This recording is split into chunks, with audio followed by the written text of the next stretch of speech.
Hey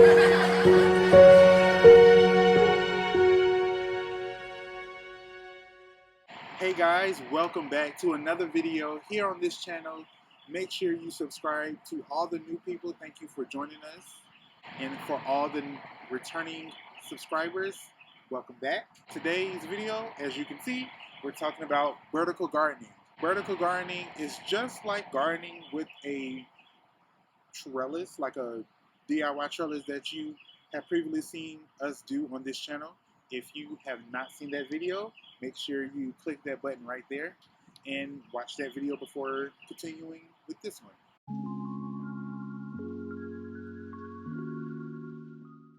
To start off this video, let's discuss some of the materials you're going to need in order to create your vertical trellis. You're going to need gloves, scissors, a T-post. In this video, we use two 6-foot T-posts that you can get from Lowe's or Walmart or your local Ace Hardware store, along with a T-post driver, which is what I'm using right now. You can see a little difficulty there, but if you don't have that, you can also use a hammer or a mallet. And you're also going to need some wire cutters, cable ties, and your wire fencing. And so for this size vertical trellis that I'm creating, we had to purchase two wire fences that were 15 feet by 2 feet.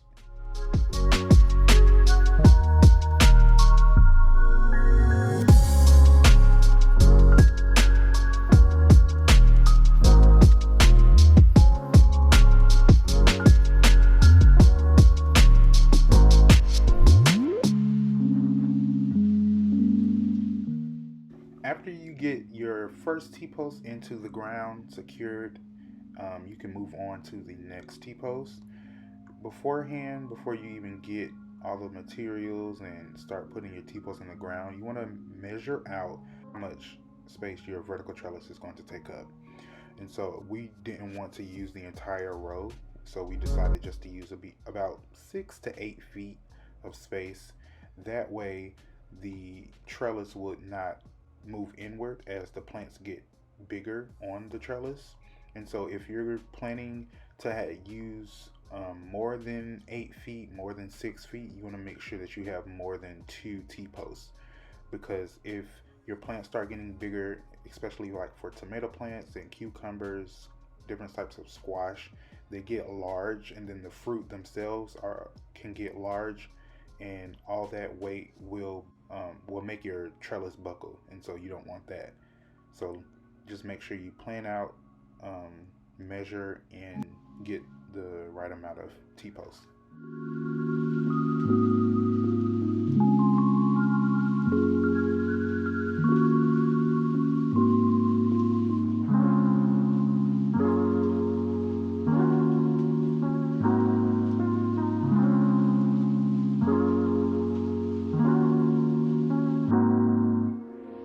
Once your T-posts are in the ground, make sure you go ahead and just hit them with your mallet, your T-post driver, or your hammer a few more times to make sure that they are secure.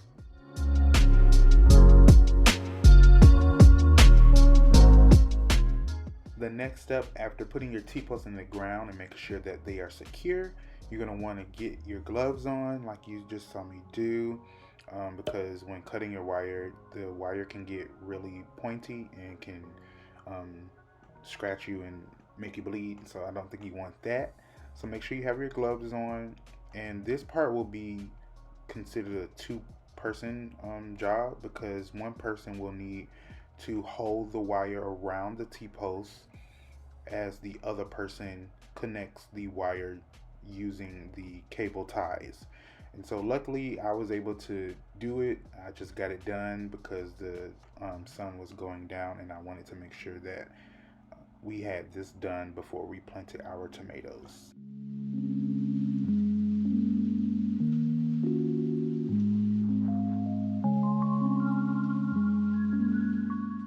So there are a few benefits to utilizing a vertical trellis. For one, This vertical trellis that you're going to create will provide your plants with the ability to produce more fruit and more foliage, um, and that allows your plants to not experience as much rot versus them growing straight out of the ground without any type of support. A vertical trellis also provides your plants with the opportunity to receive better circulation with the air. Um, for example, like with tomatoes, as you can see in this clip here, the tomatoes have a lot of outshoots with their stems and their foliage, and when they grow close together like that, they tend to bunch up and produce a lot of bacteria, which can cause mold and starts to wither away your leaves, which can also damage your fruit that grows. And so, with the vertical trellis, what it does, it allows better circulation with the air as the wind blows and um, as your plants receive oxygen. That air can easily flow through and just blow away anything that needs to be blown away. Other benefits to utilizing a vertical trellis include vertical trellises assist gardeners with higher crop yields. So that means that with the easier air circulation and less rot, your plants can produce more fruit. The sunlight evens out between each plant, which gives more energy to the plant through photosynthesis. And when you're pruning and fertilizing, it's even easier because the plants are not on the ground. You have easier access to them, and it just makes your job a lot more easier. Thank you guys so much for watching today's video about vertical gardening. We hope you learned a lot today about how you can increase your space in your garden through the usage of just a few simple materials. If you try this DIY vertical gardening trellis at home, make sure that you tag us and follow us at the same time on Instagram and Facebook at EBLLCINC. Make sure also to follow us on TikTok. Yes, we're on TikTok at the handle Project Grape. If you're in the Atlanta area and you would like to either donate or spend some time with us in the garden, make sure to go to www.eblllcinc.com to find out when we are accepting volunteers and what kind of events that will be taking place this summer. We have lots more videos coming to you guys this summer, so make sure you subscribe, like and comment, and also don't forget to click the bell to be notified of when we post new videos. We hope to see you guys soon, and until then, bye!